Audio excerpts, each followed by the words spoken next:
आप सभी को नमस्कार। अपने करंट अफेयर्स क्विज के प्रोग्राम में मैं आप सबका स्वागत करता हूं और आज हम पिछले 2 दिनों के समाचार पत्रों से संबंधित महत्वपूर्ण क्विज को देखने वाले हैं। तो चलिए अपनी चर्चा को प्रारंभ करते हैं और देखते हैं आज के प्रश्नों को। ये जो सीरियल नंबर है इस पर आपको नहीं जाना है, क्योंकि ये जब से हमारा क्विज का जो कार्यक्रम है वो प्रारंभ हुआ है उसका ये सीरियल नंबर होता है, तो आपको इससे परेशान होने की ज़रूरत नहीं है।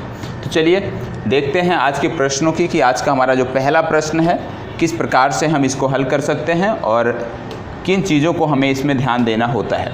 सबसे पहला प्रश्न जो है कह रहा है निम्नलिखित कथनों में सत्य कथन की पहचान करें, और आगे कह रहा है serum institute of India Pune में स्थित है। दूसरा जो कथन है वो कह रहा है चैडोक्स 1 वैक्सीन ऑक्सफोर्ड विश्वविद्यालय द्वारा बनाई गई है, और तीसरा कह रहा है स्पुतनिक भी नामक वैक्सीन रूस द्वारा बनाई गई है, और चौथा कथन है रूस ने कोविड-19 वैक्सीन के उत्पादन और बाजार पहुंच के लिए ब्राजील से समझौता किया है। आप सब जानते हैं सीरम इंस्टीट्यूट चर्चा में कब आया था, जब कोविड-19 की वैक्सीन ऑक्सफोर्ड यूनिवर्सिटी ने बनाई थी, जो कि अभी ट्रायल फेज में ही कही जा रही है। उसके बाद से सीरम इंस्टीट्यूट चर्चा में आया था, क्योंकि सीरम इंस्टीट्यूट ही था जो भारत में ऑक्सफोर्ड से समझौता उसने किया था कि भारत में वैक्सीन की उपलब्धता सुनिश्चित कराने के लिए। तो आपको बता दें कि जो सीरम इंस्टीट्यूट ऑफ इंडिया है ये आपको देखने को मिलेगा पुणे में।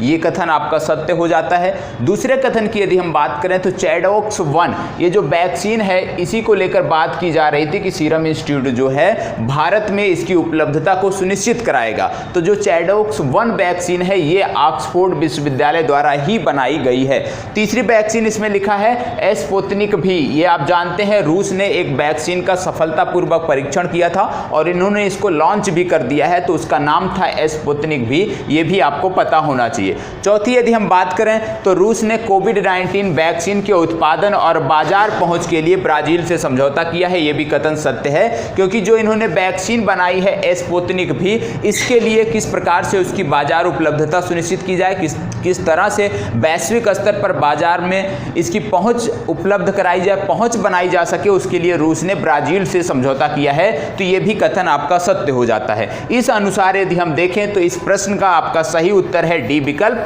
सभी कथन सत्य हैं। ठीक है, तो इसमें कोई डाउट नहीं होना चाहिए। इसमें दोनों वैक्सीन के नाम आप नोट कर सकते हैं, किसके द्वारा बनाए गए हैं वो आप नोट कर सकते हैं। चलिए बढ़ते हैं आगे और देखते हैं अगले प्रश्न को। प्रश्न संख्या आगे हम देखने वाले हैं प्रश्न संख्या 76 के बारे में, और इसकी चर्चा मैंने क्यों किया, क्योंकि ये समाचार पत्र में द हिंदू समाचार पत्र में ये न्यूज आया था India could get vaccine by year and. इससे पहले बोला गया था कि वैक्सीन भारत में 2 महीने के अंदर उपलब्ध हो जाएगी। तो उसी पर सीरम इंस्टीट्यूट का बयान आया था कि जो वैक्सीन है अभी वो 3य चरण के ट्रायल फेज में है, इसलिए उसको जो वैक्सीन की उपलब्धता भारत में सुनिश्चित कराने की बात हो रही है वो वर्ष के अंत तक हो जाएगी। और इसी न्यूज के आधार पर आपको ये प्रश्न देखने को मिला है। चलिए बढ़ते हैं आगे और अगला प्रश्न देखते हैं। अगला प्रश्न है महत्वपूर्ण प्रश्न है। ऐसे तो सामान्य प्रश्न दिख रहा होगा, इस तरह के प्रश्न तो यूपीएससी में नहीं पूछे जाते, लेकिन किन संदर्भों में पूछे जाते हैं उसकी चर्चा मैं अभी करूंगा। पहला कथन है, सबसे पहले क्या देखना है, निम्नलिखित कथनों में असत्य कथन की पहचान करें। असत्य कथन की पहचान करना है। पहला है मनोज सिन्हा को जम्मू कश्मीर का उपराज्यपाल बनाया गया है। दूसरा कथन है गिरीश चंद्र मुर्मू नए नियंत्रक और महालेखा परीक्षक हैं। तीसरा है जम्मू कश्मीर के पूर्व उप राज्यपाल सत्यपाल मलिक को मेघालय का नया राज्यपाल बनाया गया है। और चौथा कथन है भगत सिंह कोश्यारी को गोवा का अतिरिक्त प्रभार दिया गया है। अभी कुछ लोग यूपीएससी की जो तैयारी कर रहे हैं आप सब बोलेंगे ये सामान्य सा प्रश्न है, इसकी चर्चा यहाँ पे क्यों की गई है, तो आइए बात कर लेते हैं क्यों की गई है। सबसे पहली बात, एक नाम आपने सुना होगा सत्यपाल मलिक का। ये सत्यपाल मलिक पूर्व में जम्मू कश्मीर में तैनात थे, जम्मू कश्मीर के उपराज्यपाल थे, लेकिन बाद में इनको अब हटा के जम्मू कश्मीर से हटा दिया गया था और अब इनको वर्तमान समय में मेघालय में इनको नियुक्ति दी गई है। और आपको बता दें कि सत्यपाल मलिक के बाद जो हमारे जम्मू कश्मीर कश्मीर के प्रशासक बने थे वो थे हमारे गिरीश चंद्र मुर्मू, और गिरीश चंद्र मुर्मू को भी अब हटा दिया गया है और इनको अब कहाँ पे लाया गया है, नियंत्रक और महालेखा परीक्षक विभाग में। अब ये हमारे नए नियंत्रक एवं महालेखा परीक्षक हैं। वर्तमान समय में मनोज सिन्हा को जम्मू कश्मीर का कार्यभार दिया गया है। अब प्रश्न क्या बनता है, पहली बात तो मैं यहाँ पे बता दूं कि जो चारों कथन यहाँ पे दिए गए हैं, चारों कथन सत्य हैं, क्योंकि जो भगत सिंह कोश्यारी हैं ये महाराष्ट्र के राज्यपाल हैं और इनको गोवा का अतिरिक्त प्रभार दिया गया है, क्योंकि जो गोवा के राज्यपाल थे उनको अब कहाँ पे तैनाती दे दी गई है, उनको तैनाती मेघालय में दे दी गई है। जैसे सत्यपाल मलिक थे, जम्मू कश्मीर से गोवा लाए गए थे, अब गोवा से हटा के इनको मेघालय का कार्यभार दिया गया है। अब प्रश्न इसमें यह था कि भाई नियंत्रक एवं महालेखा परीक्षक की बात हुई है और भारतीय संविधान में भी नियंत्रक और महालेखा परीक्षक की बात की गई है, तो आपको पता होना चाहिए संविधान के किस अनुच्छेद में नियंत्रक एवं महालेखा परीक्षक की बात हुई है। यदि आप भारतीय संविधान के अनुच्छेद 148 से 151 को देखते हैं तो यहां पर आपको भारत के नियंत्रक और महालेखा परीक्षक से संबंधित चर्चा देखने को मिलेगी। तो यदि आपके प्रश्न आ जाए, आपकी परीक्षा में प्रश्न आ जाए कि भारत के नियंत्रक और महालेखा परीक्षक से संबंधित अनुच्छेद कौन से होते हैं, तो वो है आपका 148 से 151, जिसमें इनके शक्तियों के बारे में, इनके कार्यकाल के बारे में आदि जानकारी दी गई है। कार्यकाल के बारे में यदि हम देखें तो इनका कार्यकाल जो होता है वो 6 वर्ष का होता है या तो अधिकतम 65 वर्ष की उम्र तक होता है। दूसरी बात आप जानते होंगे आर्टिकल 279 आप पढ़ सकते हैं। आर्टिकल 279 में बताया गया है कि जो हमारे नियंत्रक और महालेखा परीक्षक होते हैं इनकी जो रिपोर्ट होती है, इनका जो प्रमाण पत्र होता है, किसके लिए, शुद्ध आय की गणना के लिए। मतलब जब भारत की शुद्ध आय की गणना की जाती है तो उसमें जो अंतिम रिपोर्ट देते हैं वो है नियंत्रक और महालेखा परीक्षक। और इसकी चर्चा कहां पे की गई है, आर्टिकल 279 में इसकी बात की गई है कि भारत के शुद्ध आय की गणना जो है उस पर अंतिम मुहर लगाने वाला काम कौन करते हैं, भारत के नियंत्रक एवं महालेखा परीक्षक। और वर्तमान समय में गिरीश चंद्र मुर्मू हमारे नियंत्रक और महालेखा परीक्षक हैं। ये बात आपको पता होना चाहिए। चलिए बढ़ते हैं आगे। तो इसका सही उत्तर क्या हो गया, क्योंकि सभी कथन सत्य हैं और इसमें पूछा गया था क्या, असत्य कथन की पहचान करें, तो इसका जो डी विकल्प है ये आपका सही उत्तर हो जाता है। चलिए बढ़ते हैं आगे और देखते हैं अगले प्रश्न को। अब ये कथन है, सामान्य सा कथन है लेकिन आपके लिए महत्वपूर्ण है। कथन यदि आप देख रहे होंगे तो निश्चित रूप से कुछ लोगों के जवाब मिल गए होंगे, इसको जवाब कर सकते हैं, क्योंकि यदि आप लगातार हमारे करंट अफेयर्स के प्रोग्राम से जुड़े हैं तो आप इसका जवाब दे सकते हैं। कह रहा है निम्नलिखित कथनों में सत्य कथन पर विचार करें। कथन क्या है, भारत और नेपाल के मध्य इंटीग्रेटेड चेक पोस्ट जोगबनी और विराटनगर को जोड़ता है। कह रहा भारत और नेपाल के मध्य जो हमारा इंटीग्रेटेड चेक पोस्ट बना है हाल ही में, वो जोगबनी को विराटनगर से जोड़ता है। दूसरा कह रहा है दक्षिण एशिया की पहली क्रॉस बॉर्डर पाइपलाइन मोतिहारी को अमलेखगंज से जोड़ती है। आपको बता दें कि अमलेखगंज जो है ये नेपाल में आता है, जबकि मोतिहारी ये आपको बिहार में देखने को मिलता है। अब आपको क्या करना है, सत्य कथन की पहचान करना है। तो जो लोग हमारे करंट अफेयर साप्ताहिक नहीं देखते हैं उनके लिए शायद ये थोड़ी से मुश्किल प्रश्न हो, लेकिन जो लोग हमारे साथ लगातार जुड़े हुए हैं उनके लिए बहुत ही सामान्य सा प्रश्न है। आपको बता दें कि भारत और नेपाल के बीच जो दूसरे इंटीग्रेटेड चेक पोस्ट का शुभारंभ किया गया है वो जोगबनी को विराटनगर से जोड़ता है, इसलिए ये कथन आपका सत्य हो जाता है। दूसरा कथन है दक्षिण एशिया की पहली क्रॉस बॉर्डर पाइपलाइन मोतिहारी को अमलेखगंज से जोड़ती है। आपको बता दें ये भी आपका कथन सत्य है। तो सत्य कथन की पहचान करना था, सी विकल्प इसका आपका सही उत्तर है। चलिए बढ़ते हैं आगे और देखते हैं अगले प्रश्न को। अगला प्रश्न यहाँ पे आपको देखने को मिल रहा है, छत्रपति शिवाजी महाराज टर्मिनस के संबंध में निम्नलिखित कथनों पर विचार करें। सबसे पहले ये आपको पता होना चाहिए कि भाई छत्रपति शिवाजी महाराज टर्मिनस है कहाँ पे, तो ये आपको मुंबई में देखने को मिलेगा। अब उसी के संबंध में निम्नलिखित कथनों पर विचार करना है। कथन क्या है कि यह भारत में विक्टोरियन गोथिक वास्तुकला का एक उदाहरण है। दूसरा है यह यूनेस्को की विश्व विरासत सूची में शामिल है। अब इसकी चर्चा क्यों की गई है उसकी आगे हम बात करेंगे कि इस प्रश्न को यहाँ पर क्यों रखा गया है, लेकिन सबसे पहले हम इसको पढ़ते हैं और इसका जवाब देते हैं। तो आपको बता दें कि यह भारत में विक्टोरियन गोथिक वास्तुकला का एक उदाहरण है, सत्य है। और दूसरा भी सत्य है क्योंकि पिछले वर्ष ही यूनेस्को द्वारा जो हमारा विक्टोरियन गोथिक कला का जो नमूना है छत्रपति शिवाजी महाराज टर्मिनस, इसको यूनेस्को की वर्ल्ड, जिसको आप बोलते हैं विश्व विरासत स्थल का दर्जा दिया गया है, उसकी सूची में शामिल किया गया है। यूनेस्को की यदि हम बात करें तो आप जानते हैं उसका फुल फॉर्म हो जाता है United Nations Scientific Cultural Organization. इसके बारे में आपको पता होगा, United Nation Educational Scientific and Cultural Organization. यदि हम बात करें इसके प्रमुख की तो ये भी आपको पता होना चाहिए, जब भी आप वैश्विक संस्थाओं के बारे में पढ़ें तो उसके प्रमुख के बारे में भी आपको पता होना चाहिए। इसके प्रमुख का नाम है आंद्रे अजोले और यूनेस्को का जो हेड क्वार्टर है वो आपको पेरिस में देखने को मिलेगा। जब बात आती है विक्टोरियन गोथिक कला की,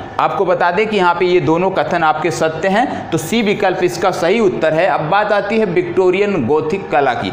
विक्टोरियन गोथिक जो वास्तुकला है ये आपकी 19वीं सदी में उभर कर सामने आई, और आप जानते हैं कि विक्टोरिया रानी थी इंग्लैंड की, तो उन्हीं के नाम से इस कला को आगे बढ़ाया गया और 19वीं सदी में बहुत स्थानों पर, इंग्लैंड में भी आपको देखने को मिलेगा, भारत में भी, जो भी इंग्लैंड के निवेश रहे हैं, यूनाइटेड किंगडम के जो आप पूर्व के समय में जहाँ भी यूनाइटेड किंगडम का अधिकार था, जिन क्षेत्रों पर उन्होंने कब्जा किया था, वहाँ पे आपको इस तरह की चीज़ें देखने को मिलेंगी। ये स्थापत्य आपको वहाँ पे देखने को मिलेगा। तो दो चीज़ें आपको समझनी थी कि विक्टोरियन गोथिक वास्तुकला जो है ये प्रारंभ कहाँ से होती है, ये 19वीं सदी से प्रारंभ होती है। और क्योंकि आप जानते हैं नाम है विक्टोरियन, तो महारानी विक्टोरिया से इसका संबंध है और सीधे ये इंग्लैंड से जुड़ता है, लंदन से जुड़ता है। तो ये चीज़ें आपने देख लिया, तो इसका सी विकल्प आपका सही उत्तर है, ये आपको पता होना चाहिए। ठीक है। और यदि हम पूछें कि भारत में और कौन से स्थान है जो यूनेस्को की वर्ल्ड विरासत स्थल में शामिल है, तो आपको वो भी पता होना चाहिए। लगभग 35 स्थान है, शायद कंफर्म नहीं हूं मैं, 35 या 38 स्थान है टोटल, आप देख सकते हैं, जिनको विश्व विरासत स्थल का दर्जा दिया गया है जो भारत में है। तो उनके बारे में आपको पता होना चाहिए। उन्हीं में से आपका अहमदाबाद शहर भी एक है। चलिए बढ़ते हैं आगे और अगले प्रश्न को देखते हैं। और इसकी चर्चा मैंने क्यों किया था, आप देख सकते हैं, न्यूज़ थी CSMT set for 1642 crore make over. अभी जो छत्रपति शिवाजी महाराज टर्मिनस है उसको पुनः विकसित करने के लिए, उसमें जो भी कमियां हैं उसको दूर करने के लिए, एक नए सिरे से उसको सजाने के लिए 1600 करोड़ रुपए दिए गए हैं। और उसी से संदर्भ में मैंने यहाँ पे इस विक्टोरियन गोथिक कला की चर्चा की थी। तो आप इसको नोट कर सकते हैं क्योंकि ये चीज़ें आपके लिए बहुत ही महत्वपूर्ण है। चलिए बढ़ते हैं अगले प्रश्न पर। अगला प्रश्न हमारा है, बहुत ही महत्वपूर्ण है ये भी, क्योंकि जनजातियों से संबंधित प्रश्न आपकी परीक्षा में अक्सर देखने को मिलते हैं। कह रहा है पनिया जनजाति के संबंध में सत्य कथन पर पहचान करें, सत्य कथन पर विचार करें। कह रहा है यह जनजाति आंध्र प्रदेश में निवास करती है। दूसरा कथन है इनकी भाषा द्रविड़ियन परिवार से संबंधित है। तो आपको बता दें ये जो पनिया जनजाति है विशेषकर आंध्र प्रदेश से नहीं बल्कि ये आपको तमिलनाडु में देखने को मिलेगी, तमिलनाडु से संदर्भित है। तो पहला कथन तो आपका गलत हो जाता है। इनकी भाषा की बात करें यदि तो इनकी जो भाषा है वो द्रविड़ियन परिवार से संबंधित है। तो ये कथन तो आपका सत्य है, पहला गलत है, मतलब केवल दो सत्य है। तो बी विकल्प इसका सही उत्तर है। अब बात करते हैं कि इसकी चर्चा हमने क्यों किया है पनिया जनजाति के बारे में। तो आपको बता दें एक यूट्यूब चैनल है, एक यूट्यूब चैनल है कात हादी नाम से एक यूट्यूब चैनल है, जिसके द्वारा इन जनजातीय क्षेत्रों में विशेषकर जो नीलगिरी के आसपास के क्षेत्र हैं उन क्षेत्रों में जो जनजातीय हैं उनके लिए बेहतर शिक्षा व्यवस्था का प्रसार किया जा रहा है। इस यूट्यूब चैनल पर आपको मैथ से संबंधित, साइंस से संबंधित, अंग्रेजी से संबंधित कक्षाएं देखने को मिलेंगी। और इसमें जो भी टीचर जुड़े हुए हैं और जो भी बच्चे हैं वो सारे के सारे जनजातीय क्षेत्रों से जुड़े हुए हैं, मतलब जो भी अध्यापक इसमें काम कर रहे हैं वो जनजातीय क्षेत्रों से हैं। जिन बच्चों के लिए काम कर रहे हैं वो नीलगिरी के आसपास पाई जाने वाली कुछ जनजातियां हैं, जिसमें 2 से 3 प्रमुख हैं, जिनमें आपका एक पनिया था, दूसरा था बेटा कुरुम्बा। तो इसी प्रकार से कुछ महत्वपूर्ण जनजातियां हैं, लेकिन पनिया के बारे में इसमें स्पेशल रूप से बोला गया है। तो पनिया जनजाति के बारे में आपको पता होना चाहिए कि इसका संबंध कहां से है। ठीक है, चलिए बढ़ते हैं आगे। और इस प्रकार की जनजातियों के बारे में आपसे अक्सर चर्चा होती रहती है, जैसे अरुणाचल प्रदेश के बारे में मैंने 89 जनजाति के बारे में मैंने पूर्व में बताया है। तो जो भी जनजातियों की चर्चा की जाए आपको क्या करना है, जनजातियों को एक जगह पर नोट करना है। एक पेज पर आप जनजाति डाल दीजिए और जो भी जनजातियां चर्चा में आती हैं उसको नोट डाउन करते रहें, साथ ही संदर्भ नोट डाउन करते रहें कि किन संदर्भ में ये जनजातियां चर्चा में आई हैं। चलिए इस प्रश्न को देखते हैं। अच्छा प्रश्न है, बढ़िया प्रश्न है। कह रहा है टाइप 054 नामक युद्धपोत किस देश ने बनाया है। आपको बता दें टाइप 054 ये जो युद्धपोत है इसको बनाया है चीन ने, और इस कैटेगरी में टोटल 4 युद्धपोत बनने हैं, जिनमें से ये पहला है, और ये चीन ने विशेषकर अपने मित्र पाकिस्तान के लिए बनाया है। तो ये जो युद्धपोत बनाया गया है चीन द्वारा, ये सिर्फ और सिर्फ पाकिस्तान के लिए बनाया गया है। पाकिस्तान के साथ अपने सैन्य संबंधों को एक नई ऊंचाइयों पर ले जाने के लिए ये समझौते हुए थे, और उसी के क्रम में चीन ने पाकिस्तान को ये गिफ्ट किया है। तो आपको क्या याद रखना है, टाइप 054 नामक जो आपका युद्धपोत है ये चीन द्वारा बनाया गया है। प्रयोग कौन करेगा, पाकिस्तान इसका प्रयोग करेगा। और चीन की जब बात आ रही है, युद्धपोत की बात आ रही है, तो एक नाम और आपको याद आना चाहिए, साडोंग नामक एक एयरक्राफ्ट कैरियर पूर्व में चीन ने बनाया था, और इसी के साथ चीन जो है एयरक्राफ्ट कैरियर की संख्या में भारत से आगे निकल गया था। तो साडोंग जो एयरक्राफ्ट कैरियर था, इसकी हाल ही में इसका जलावतरण किया गया था। तो ये भी आपको पता होना चाहिए कि साडोंग नामक जो एयरक्राफ्ट कैरियर है वो किस देश के द्वारा बनाया गया है। तो ये भी आपको पता होना चाहिए, ठीक है। चीन की यदि हम बात करें तो आपको मुद्रा के बारे में पता ही है कि यहाँ की मुद्रा है रेनमिनबी। राजधानी की यदि हम बात करें तो बीजिंग यहाँ की राजधानी है, ठीक है। बढ़ते हैं अगले प्रश्न पर। तो इसका सही उत्तर क्या हो जाएगा, आपका बी विकल्प, चीन इसका सही उत्तर है। और ये रहा आपका news, China launches warship for Pakistan navy. Pakistan की नेवी के लिए चाइना ने इस वारशिप को बनाया है, इस वार को बनाया है। तो इसी से संबंधित ये चर्चा थी, ठीक है। तो वारशिप के बारे में आपको पता होना चाहिए, युद्धपोत के बारे में आपको पता होना चाहिए। ये शब्द इन दिनों काफ़ी चर्चा में है, लगातार चर्चा में, पिछले 6 महीनों से ये शब्द बना हुआ है। और शायद बहुत सारे लोग आप सब में जानते हैं कि गाफा है क्या। गाफा में G फॉर गूगल है, A फॉर एप्पल है, F फॉर फेसबुक है, और A फॉर अमेजन है। मतलब गूगल, एप्पल और F फॉर फेसबुक और अमेजन, मतलब जो हमारी 4 सर्वश्रेष्ठ प्रौद्योगिकी कंपनियां हैं उन पर एक टैक्स लगाया गया है, और जो टैक्स लगाया गया है उसी के बाद से ये चर्चा में आ गई हैं। अब प्रश्न बनता है कि भाई गाफा नामक टैक्स जो है बड़ी प्रौद्योगिकी कंपनियों पर किस देश द्वारा लगाया गया है। तो जो गाफा का कॉन्सेप्ट आया है ये आपको देखने को मिलेगा फ्रांस से। और फ्रांस ने क्या किया है कि जो ये कंपनियां थी आपकी 4 प्रमुख प्रौद्योगिकी कंपनियां थी, जिसमें गूगल है, आपका एप्पल है, आपका फेसबुक है और अमेजन, इस पर एक प्रकार का टैक्स लगाया है। और टैक्स की बात अभी हम आगे करेंगे कि कितना टैक्स लगा है, उसी के बाद से ये चर्चा में आया। तो ये शब्द रचा गया है फ्रांस के द्वारा, ये आपको पता होना चाहिए, ठीक है। अब देख लेते हैं कि चर्चा में क्यों है और इस प्रश्न को क्यों रखा गया है। ये था, देखिए ये है यहाँ पे, Facebook to pay 106 million euro in back tax in to France. अब इसमें फेसबुक पर 106 मिलियन यूरो का टैक्स लगाया गया है फ्रांस सरकार द्वारा गाफा के अंतर्गत। इसी तरह का टैक्स गूगल से भी लिया जाएगा, बात हो रही है, अमेजन भी देगा और एप्पल भी देगा। तो आपको पता होना चाहिए जो गाफा नया कॉन्सेप्ट आया है बड़ी प्रौद्योगिकी कंपनियों के लिए किस देश द्वारा लाया गया है और क्यों चर्चा में, ये दोनों चीज़ें आपको पता होना चाहिए, ठीक है। तो आज के लिए इतना ही, कल फिर मिलते हैं, तब तक के लिए इसी प्रकार हमारे साथ बने रहें। लेकिन एक प्रश्न और बच गया, इसको भी देख लेते हैं। कह रहा है हाल ही में चर्चा में रही वर्ली पेंटिंग का संबंध किस राज्य से है। तो जो वर्ली पेंटिंग है इसका संबंध है आपके महाराष्ट्र राज्य से। चर्चा में क्यों है आइए देख लेते हैं। ये आपकी वेबसाइट थी, रसायन मंत्रालय की वेबसाइट थी, जहां पे बोला गया था नेशनल फर्टिलाइजर लिमिटेड के नोएडा कार्यालय ने अपनी दीवालों की शोभा बढ़ाने के लिए वर्ली पेंटिंग का उपयोग किया। तो इस संदर्भ में, क्योंकि मंत्रालय विशेष की वेबसाइट पर इसकी चर्चा हो रही है, तो इस संदर्भ में ये आपके लिए महत्वपूर्ण हो जाता है। तो आपको नोट कर लेना है वर्ली पेंटिंग का संबंध कहां से है, महाराष्ट्र से है। तो आज का ये अंतिम प्रश्न था। आज के लिए बस इतना ही, कल फिर मिलते हैं, तब तक के लिए इसी प्रकार हमारे साथ बने रहें। और यदि अच्छा लगता है तो प्लीज़ लाइक, शेयर और कमेंट अवश्य करें। धन्यवाद।